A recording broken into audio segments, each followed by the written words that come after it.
সালটা 2048। টিপ টিপ করে বৃষ্টি পড়ছে।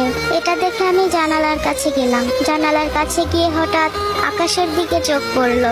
আকাশে আজ সুন্দর রংধনু উঠেছে। আমি রংধনুর দিকে তাকিয়ে রইলাম। রংধনুর 7টি রং দেখে আমার মনটা ভীষণ খারাপ হয়ে গেল, আর সেই অতীতের দিনের কথা মনে পড়ে গেল। এখন নেই কোনো বিটিএস, নেই কোনো হেটার যাদের সাথে আর্মিরা বিটিএস এর জন্য ফাইট করত।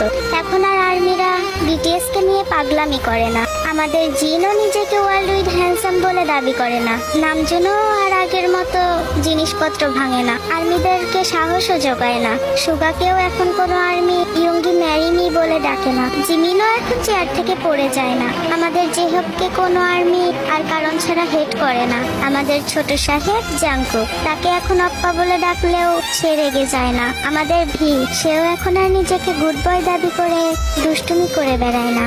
এখন যে তারা সবাই কারো দায়িত্ববান স্বামী ও দায়িত্ববান বাবা হয়ে উঠেছে। আর্মিরাও এখন আর বিটিএস কে নিয়ে ভাবার সময় পায় না। তারাও এখন তাদের সংসার নিয়ে ব্যস্ত। এসব ভাবতে ভাবতে নিজের অজান্তে কখন যে চোখ দিয়ে পানি অঝরে পড়ছে বুঝতেই পারিনি। হঠাৎ কেউ একজন পেছন থেকে বলে উঠলো, আম্মু তুমি এখানে দাঁড়িয়ে আছো কেন? আমি পেছনে তাকিয়ে দেখলাম আমার ছেলে।